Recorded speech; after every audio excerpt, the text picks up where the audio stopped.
Good morning students, welcome to my channel. তোমাদের এই question answer সিরিজটাতে যেটা আমি করাচ্ছি সেটা হলো 2023 যে মেইন পরীক্ষাটা হলো, 2023-এর যে মেইন পরীক্ষা হলো অগস্টে, সেই পরীক্ষার প্রত্যেকটা প্রশ্নের কি ধরনের স্ট্রাকচার হতে পারে, তার কি সম্ভাব্য বা তার কি এক্সপেক্টেড অ্যান্সার হতে পারে, সেগুলো নিয়ে একটু ডিসকাস করছি তোমাদের সাথে। এবং পুরো কোয়েশ্চেন পেপারটাই, পেপার 1 পেপার 2 আমি এই সিরিজে তোমাদের কমপ্লিট করাবো। এবং তার সাথে সাথে এমনি যেরকম আগে আমি তোমাদের ভিডিও দিতাম, মাঝে সাথে সেই ভিডিওস গুলো আসবে ইম্পর্টেন্ট, যেটা 2025-এর জন্য হতে পারে। বাট এখন প্রাথমিক পর্যায়ে কিন্তু আমরা বেশ কিছুটা আগে 2023-এর যে কোয়েশ্চেন গুলো এসেছিল প্রত্যেকটা কোয়েশ্চেনের সম্বন্ধে কম বিস্তর একটু আলোচনা ভিডিওর মাধ্যমে করব। আজকে আমি যে টপিকটা ডিসকাস করব সেটা হলো neutral theory of molecular evolution. এটা আমার ভলিউম 1 পেজের একদম লাস্টের দিকে, লাস্ট এডিশন যেটা আমার বেরিয়েছিল তাতে কিন্তু আমি অ্যাড করেছিলাম, ঠিক আছে। এবং মানে যেটা তোমার 2022-এর এন্ডের দিকে এসেছিল, এবং 2022-এর যে মেন পরীক্ষা, সেই মেন পরীক্ষাতেও আমরা দেখেছি এই নিউট্রাল থিওরি থেকে এবং মলিকুলার ইভলিউশন থেকে এসেছে। এবং এবছরও কিন্তু রিপিট হিসাবে নিউট্রাল থিওরিটা 10 নম্বরের কোয়েশ্চেন এসেছে। তার মানে কোয়েশ্চেন অ্যান্সার বইতে অ্যাড হওয়ার, এটা নট ইন কোয়েশ্চেন অ্যান্সার বুক, এটা টেক্সট বুক। টেক্সট বইতে অ্যাড হওয়ার পরে কিন্তু এই জিনিসটা এসেছে। এবং এখানে যখন আমি এক্সকাভেশন, এক্সপ্লোরেশন এগুলো অ্যাড করেছিলাম, তারপরে আমরা দেখেছিলাম এক্সকাভেশন, এক্সপ্লোরেশনও কিন্তু এসেছে। এবং এটাই আমার লেটেস্ট এডিশন। আমি চাইবো তোমরা যারা যারা এখনো এটাকে সংগ্রহ করনি, তোমরা কলেজ স্ট্রিট থেকে এটাকে নিতে পারবে, এবং অনলাইনেও কিন্তু বইটা অ্যাভেলেবেল আছে। নিলে 3টে পেপার একসাথে নেবে, ভলিউম 1, ভলিউম 2, এবং তার সাথে অবশ্যই প্রশ্নের উত্তরের বইটা কিন্তু কিনবে। তাহলে এবার চলো, যদি আমরা নিউট্রাল থিওরি মানে কি, নিউট্রাল থিওরি যেটা মোতো কুমিরা দিয়েছিলেন, এবং মোতো কুমিরা ইট ইস 1968-এ এই থিওরিটা আমাদের সামনে প্রপোজ করেছিলেন। বিফোর দ্যাট পার্টিকুলার পিরিয়ড আমরা কিন্তু কি ধরতাম, যে main drive for the evolution is natural selection, তাই না? ন্যাচারাল সিলেকশনটাই হচ্ছে সব থেকে মেন গুরুত্বপূর্ণ বিষয়, যেটা ইভলিউশনকে অ্যাক্ট করে, ইভলিউশনের উপরে কাজ করে। এবং যখন মোতো কুমিরা নিউট্রাল থিওরিটা নিয়ে এলেন, উনি বললেন যখন নিউট্রাল সিলেকশন হবে, যখন নিউট্রাল ইভলিউশন হবে, নিউট্রাল কোনো চেঞ্জ হবে, সেই সময় কিন্তু ন্যাচারাল সিলেকশন কাজ করবে না। কিভাবে সেটা পুরোটাই আমি এই থিওরিতে বলবো। এবং বই থেকে তোমরা যদি পড়ো, ওখানে ম্যাথামেটিক্যাল ডেরিভেশনটাও আছে। যেহেতু 10 নম্বরে, তো সেখান থেকে কি তার ভূমিকা হতে পারে, কি তার বডি হতে পারে, এবং কি তার মন্তব্য হতে পারে, সেইভাবে আমি একটা 10 নম্বরের কোয়েশ্চেন দিয়েছি। এবং অবশ্যই একটা ফ্লো চার্ট আমি এখানে তোমাদের করে দেখাবো। সেই ফ্লো চার্টটা তোমরা অ্যাড করবে তোমাদের কোয়েশ্চেনের সাথে, তাহলে কিন্তু 10 নম্বরে আমরা একটা ভালো নাম্বার আশা করতে পারি। তাহলে আমি কি বললাম, যে নিউট্রাল থিওরি বেসিক্যালি কি বলছে, যেটা আমি কিছুক্ষণ আগেই বললাম, 1960-র দশক পর্যন্ত natural selection was the main drive for the evolution. এবং অন 1968 যখন মোটো কিমুরা নতুন একটা অনুমান দিলেন, যেখানে উনি বললেন neutral theory of molecular evolution, মানে মিউটেশন যে হচ্ছে, আমরা সবাই জানি ইভলিউশন কিভাবে হয়, through mutation. Through mutation, mutation না হলে, মিউটেশন যখন হয় তখন নতুন মিউট্যান্ট জিন আসে, এই মিউট্যান্ট জিনটাই কিন্তু ট্রান্সমিট হয়, তখনই ট্রান্সমিট হয় যখন এটা ন্যাচারাল সিলেকশন হয়, তাই না? এবং ইভলিউশনে নতুন প্রজাতির ট্রেট সম্পন্ন জীবের, অর্গানিজমের সৃষ্টি হয়। এখানে মোটো কিমুরা কিন্তু একটা নতুন কনসেপ্ট দিচ্ছেন, যেটাকে নিউট্রাল সিলেকশন বলছে, মানে যেটা কোনো ধরনের সিলেকশন বোঝা যাচ্ছে না, যেটা বিবর্তনের উপরে কাজ করছে না। এবং পরবর্তী সময় জে এল কিং এবং টি এইচ চুপস 1969-এ এই নিউট্রাল থিওরিতে মোটো কিমুরা যেটা বলেছিলেন সেটা সপক্ষে কিন্তু বলেছেন যে হ্যাঁ, এটা উনি ঠিক বলেছেন। এবং এটা রিগার্ডিং যে পুরো ডেফিনেশনটা, সেটা ভলিউম 1 থেকে, কেউ যদি লিখতে চাও ডেফিনেশনটার ইংলিশ কোটেশন, সেটা কিন্তু ভলিউম 1 বই থেকে তোমরা নোট করে নিতে পারো। ওকে, কোথায় পাবে? ভলিউম 1 নাম্বার বইটাতে পাবে, সেখান থেকে ডেফিনেশনটা যদি মনে করো নোট করে নিতে পারো। 10 নম্বরের বলে আমি অত বড় ডেফিনেশনটা এখানে নোট করলাম না, কারণ ওটারই জিস্টেড কথা আমরা এখানে বলবো। এবার আসো, কিমুরা কি মনে করছেন, যে কিমুরা মনে করছেন এই যে নিউট্রাল, আমাদের শরীরে যে সমস্ত মিউটেশন হচ্ছে তার বেশিরভাগ মিউটেশনই কিন্তু নিউট্রাল হয়ে যাচ্ছে, যেটা আমাদের ওপরে কোনো এফেক্ট করছে না, মানে যেটা আমাদের কোনো ক্ষতিও করছে না, যেটা আবার আমাদের কোনো লাভও করছে না। তাহলে এই ধরনের যে সমস্ত সিলেকশন, সেগুলো ম্যাক্সিমামই কোথায় হচ্ছে, প্রোটিন পর্যায়ে, ডিএনএ পর্যায়ে, তার মলিকুলার লেভেলে এগুলো সংঘটিত হচ্ছে, ঠিক আছে। এবং ডিএনএ যে ক্রমের পরিবর্তন সেটা কিন্তু বেশিরভাগ ক্ষেত্রে র্যান্ডামলি হয়, র্যান্ডাম ড্রিফটের জন্য হয়, জেনেটিক্যালি এটা র্যান্ডাম ড্রিফটের ক্ষেত্রে হয়, যেটা কি হচ্ছে নিরপেক্ষ পরিবৃত্তি, যেটা মানে নিরপেক্ষ নিউট্রাল মিউটেশন যেটা হচ্ছে তার উপরে ডিপেন্ড করছে, যার মানে এটা জেনারেশনের উপরে কোনো লাভও করলো না, কোনো ক্ষতিও করলো না। এটাই বলতে চাইলেন কি কিমুরা। তিনি কি বলেন, এটা কোথায় হচ্ছে, প্রোটিন এবং ডিএনএ লেভেলের এই সমস্ত বেশিরভাগ র্যান্ডাম যে সমস্ত ড্রিফট গুলো হয়, র্যান্ডাম যে সমস্ত জেনেটিক ড্রিফট গুলো হয়, ম্যাক্সিমামই হচ্ছে কোথায়, প্রোটিন এবং ডিএনএ লেভেলে, যার বেশিরভাগটাই নিরপেক্ষ থেকে যায়, যেটা আমাদের কোনো ধরনের লাভও করছে না, কোনো ক্ষতিও করছে না। এবং যে সমস্ত আমরা আগেই দেখেছি যে সমস্ত মিউটেশন গুলো তোমার ডিলেটেরিয়াস হয়, সেগুলো কিন্তু ন্যাচারাল সিলেকশনে সিলেক্টই হয় না। হ্যাঁ, তার মানে ক্ষতিকারক যে সমস্ত মিউটেশন হয় প্রাকৃতিক নির্বাচন সেটাকে নির্বাচিত করে না, এবং খুব কম, it's a very rare fraction, যেটা চেঞ্জ হচ্ছে, একটা বিলীয়মান ক্ষুদ্র অনুপাত যেটা কিন্তু অ্যাকচুয়ালি ফাংশন করছে, এবং যেটা সিলেকশনে একটা মেজর ভূমিকা নিচ্ছে এবং সেটেলড হচ্ছে। ওকে, তাহলে এই কথাটাই এখানে আমি বাংলাতে বলেছি, যেটা মোটো কুমিরা বেসিক কি বলেছিলেন, যে আমাদের যে সমস্ত মিউটেশন হচ্ছে সেই মিউটেশনের বেশিরভাগটাই যেগুলো প্রোটিন লেভেলে বা ডিএনএ লেভেলে সংঘটিত হচ্ছে সেগুলো কিন্তু নিউট্রাল মিউটেশন। এই মিউটেশনের বেশিরভাগ গুলোই কোনো ধরনের কোনো লাভ বা ক্ষতি কিছুই করছে না, প্রজাতির ফিটনেসকে কোনোভাবেই এফেক্ট করছে না। অলরেডি আমরা এর আগে দেখেছি যে কিভাবে ফিটনেস এফেক্টেড হয়, তাই না? তো প্রজাতির ফিটনেসে এটার কোনো প্রভাবই পড়ছে না, এবং অটোমেটিক্যালি যে সমস্ত ডিলিটেরিয়াস মিউটেশন গুলো আছে, ক্ষতিকারক যে সমস্ত মিউটেশন গুলো আছে, সেগুলো কিন্তু ন্যাচারালি সিলেকশন হচ্ছে না, এবং একটা খুব রেয়ার পোর্শন অফ তোমার মিউটেশন কিন্তু সিলেক্ট হচ্ছে, প্রজাতির মধ্যে দেখা যাচ্ছে, এবং তার সেটেলমেন্ট হচ্ছে, এবং ক্রমান্বয়ে সেটা পুঞ্জীভূত হতে হতে হতে হতে হতে হতে তারপর কিন্তু জেনারেশন ওয়াইজ গ্যাপে একটা অর্গানিজমে কোনো ইভলিউশন আমরা লক্ষ্য করতে পারি।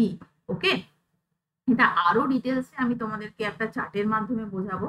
ওকে, প্রথমে আমরা দেখে নিই যে কিমুরা এটার এগেনস্টে কি কি বলেছিলেন। কিমুরা বলেছিলেন যে সিনোনিমাস নাইট্রোজেনাস বেস যেগুলো অ্যামাইনো অ্যাসিডের মধ্যে থাকে, ঠিক আছে, যেগুলোকে আমি বাংলায় সমার্থ বিকল্প বলছি, ঠিক আছে, এই বিকল্পগুলো যেগুলো অ্যামাইনো অ্যাসিডের কোনো ধরনের পরিবর্তন করে না, সেটা কি হচ্ছে, সেটা নন সিনোনিমাস যে সমস্ত নাইট্রোজেনাস বেস সরি ডিএনএ তে রয়েছে সেগুলোর তুলনায় অনেক বেশি সংঘটিত হচ্ছে। তার মানে যেহেতু সিনোনিমাস পার্টটা বেশি হচ্ছে, এটা তো কোনো ধরনের অ্যামাইনো অ্যাসিডের কোনো ধরনের পরিবর্তন করছে না, সেই কারণে সিলেকশন যেটা হচ্ছে, যে মিউটেশনটা হচ্ছে সেটা নিউট্রাল হয়ে যাচ্ছে। আমি তোমাদেরকে একটা উদাহরণের মাধ্যমে জিনিসটাকে বোঝানোর চেষ্টা করছি। ধরো এক্স ওয়াই জেড এই তিনটে নিয়ে কোনো একটা অ্যামাইনো অ্যাসিড রয়েছে, ধরো মিথুনিন, ঠিক আছে। এবার কোনো কারণে জেডটা রিপ্লেস হলো, এটা একটা সাবস্টিটিউশন এলো, এবং সাবস্টিটিউশন হয়ে ধরো এক্স ওয়াই এবং এম হয়ে গেল, ঠিক আছে। এবং এই যে নতুন সাবস্টিটিউশন হলো, সেই সাবস্টিটিউশনের ফলে এটা হচ্ছে সিনোনিমাস সাবস্টিটিউশন, যেটা এই মিথুনিনটাকেই দিল, নতুন ধরনের কোনো অ্যামাইনো অ্যাসিড এখানে চেঞ্জই করলো না, মানে অ্যামাইনো অ্যাসিডের কোনো পরিবর্তনই হয়নি। তাহলে কিমুরা কি বলেছিলেন, যে প্রজাতিতে বা অর্গানিজমের মধ্যে যে সমস্ত অ্যামাইনো অ্যাসিডে যে সমস্ত চেঞ্জেস গুলো আসে সেগুলো এই ধরনের চেঞ্জ হয়, সেই কারণে ওই মিউটেশনটাকে নিউট্রাল বলা হয়, কারণ তাতে কোনো এফেক্ট আসছে না, নিরপেক্ষ হয়ে গেল জিনিসটা, তাই না? যখনই এটা নন সিনোনিমাস হবে সেটা কি হচ্ছে, ধরো এক্স ওয়াই, ধরো জেড, এই যে জেডটা রিপ্লেস হয়েছে সেটা এই এক্স ওয়াই জেড কম্বিনেশনটাকে মিথুনিন থেকে চেঞ্জ করে ধরো হাইড্রোজেন বলে নতুন একটা অ্যামাইনো অ্যাসিড তৈরি করে দিল, মানে অ্যামাইনো অ্যাসিডটাকেই এখানে তোমার নাইট্রোজেনাস বেসটা সাবস্টিটিউট হয়ে নতুন ধরনের একটা অ্যামাইনো অ্যাসিডের তৈরি করলো। তাহলে এই ধরনের যে সমস্ত মিউটেশন গুলো হয় that is less than the before, মানে আগেরটার তুলনায় এটা কিন্তু কম হয়, তাই সেটাই লেখা আছে বইতে, এটাই পাবে যে সমার্থ যে সমস্ত বিকল্পগুলো, মানে যে সমস্ত বিকল্পগুলো অ্যামাইনো অ্যাসিডকে কোনো ধরনের কোনো পরিবর্তন করতে পারে না, যেরকম আমি আগে দেখালাম চেঞ্জ হলো, মিথুনিনটা মিথুনিনই হলো, সেটা কিন্তু কখনো নতুন কোনো অ্যামাইনো অ্যাসিড তৈরি করলো না, সেগুলো অনেক বেশি রেটে সংগঠিত হয় in case of neutral mutation. সেই কারণে কিন্তু উনি মিউটেশনটাকে নিউট্রাল বলছে, যে এমন অনেক মিউটেশন আছে, এমন অনেক হাজারো মিউটেশন আছে যেগুলো কিন্তু আমরা দেখতেই পাচ্ছি না, কারণ ওটা প্রজাতিতে বা অর্গানিজমে কোনো ধরনের এফেক্ট ফেলছে না। ঠিক আছে, এটা গেল তার 1 নম্বর কথা।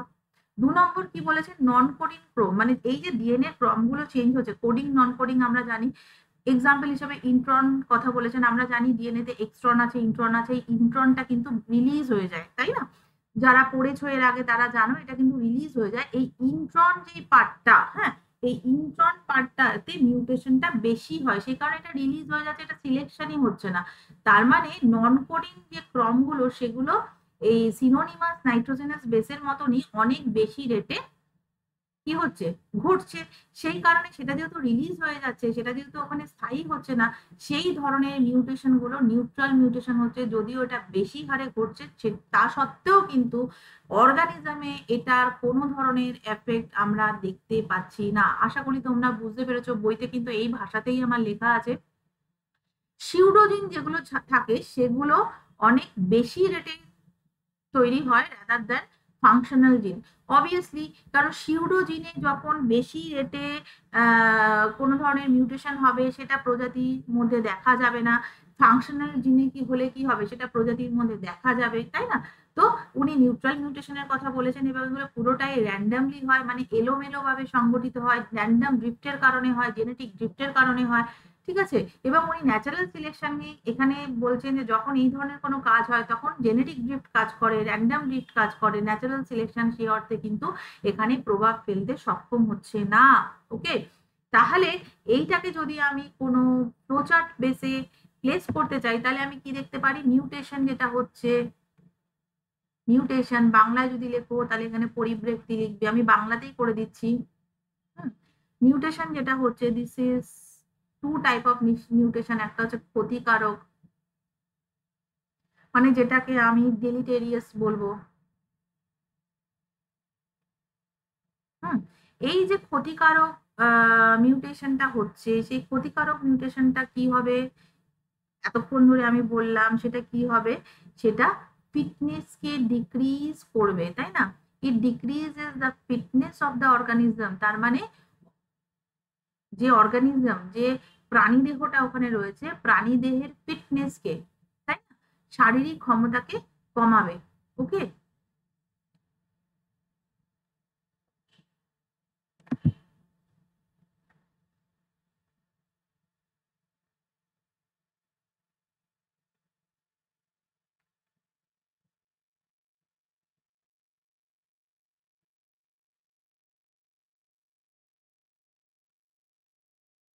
মানে ডিক্রিজ করবে, decrease the fitness of organism, তাই না? অর্গানিজমের ফিটনেসকে এ কিন্তু এফেক্ট করবে। যখনই ফিটনেসকে এফেক্ট করবে, অর্গানিজম মৃত হয়ে যাবে, death of the organism, organism আর আগে বাড়বে না, তাই না? তাহলে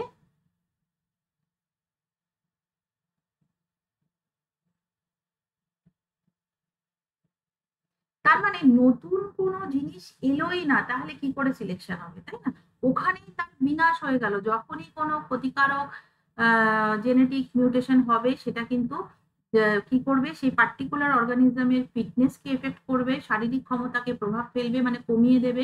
তার ফলে সেই জীবদেহে কিন্তু ওটা বিনাশ হবে এবং ন্যাচারাল সিলেকশন ওকে নির্বাচিত করবে না, তাই না?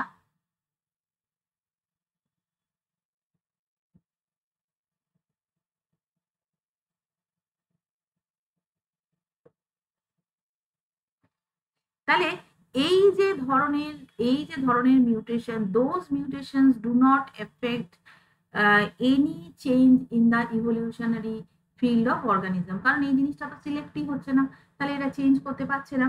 এইবার যে সমস্ত মিউটেশন গুলো ক্ষতিকারক নয়, মানে নন ডেলিটেরিয়াস, যে সমস্ত মিউটেশন গুলো হচ্ছে, মানে যে সমস্ত মিউটেশন ক্ষতিকারক নয়, সেটার ক্ষেত্রে একটা একটা রেয়ার এক্সটিংক্ট হবে কি লাভজনক, মানে আমরা বলতে পারি বেনিফিশিয়াল মিউটেশন, মানে একটা পার্টিকুলার পার্টে ওটা লাভজনক হচ্ছে। তাহলে লাভজনক যদি কোনো পরিব্যক্তি ঘটে সেটা কি করবে, অটোমেটিক্যালি ইনক্রিজ করবে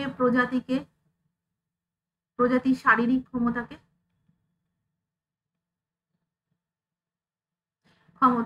তার মানে it increases the fitness of the organism. যেই প্রজাতির উপরে এই মিউটেশনটা হলো সেটা যদি হয়, এর যে percentage it is very rare, যেটা আমি কিছুক্ষণ আগেই বলেছিলাম একটা বিলীয়মান অতি ক্ষুদ্র প্রপোর্শন, তাই না? তার মানে ইটস এক্সট্রিমলি রেয়ার, বিলীয়মান ক্ষুদ্র প্রপোর্শন। হ্যাঁ, মানে এক্সট্রিমলি রেয়ার কেসে এই ধরনের কোনো মিউটেশন হয়, যেই মিউটেশন গুলো পুঞ্জীভূত হতে হতে হতে হতে অ্যাকচুয়ালি বিবর্তন ঘটাচ্ছে। আরেক ধরনের মিউটেশন হলো নিউট্রাল মিউটেশন, যেটা আমরা মানে নিরপেক্ষ পরিব্যক্তি, নিউট্রাল মিউটেশন যেটা নিয়ে আমরা এখানে কথা বলছি। সেখানে কি হচ্ছে, যখন নিউট্রাল মিউটেশন হবে, আমরা কি বললাম, নিউট্রাল মিউটেশন হচ্ছে, কিন্তু কি কি ভাবে হয়েছে, তিনটে স্টেপ তোমাকে বলেছি, যার কোনোটাই ওই প্রোটিন বা ডিএনএ লেভেলের কোনো ধরনের চেঞ্জ করতে পারেনি। তার মানে লাভ বা ক্ষতি কিছুই হলো না, do not change the organism, তাই না?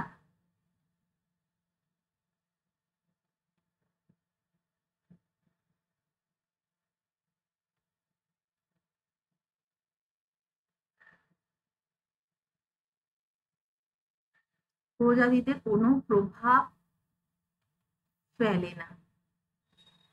তাহলে এই ধরনের মিউটেশন গুলোই মোস্ট কমন,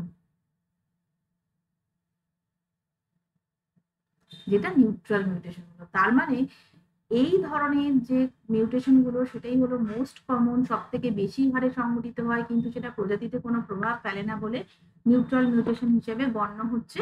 এবং আণবিক বিবর্তনে এর কোনো মানে কোনো প্রজাতির শারীরিক ফিটনেসে এর কোনো এফেক্টই থাকছে না, তাই না?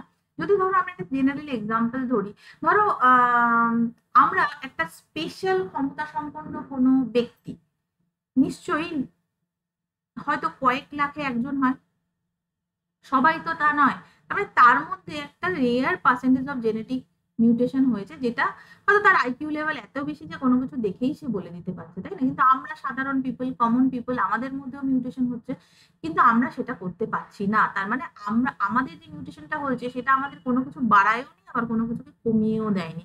তাহলে ওই পার্টিকুলার পার্টের জন্যই কিন্তু কি বলছে, এই এই যে মিউটেশনটা, সেই মিউটেশনটাকে নিরপেক্ষ মিউটেশন বলছে। ওকে, তাহলে এই প্রচারটা কিন্তু আমরা দেব। তারপরেই আমরা চলে যাব লাস্ট ফেজে। তোমরা কেউ চাইলে ম্যাথামেটিক্যাল ডেরিভেশনটা বই থেকে করে দিতে পারো।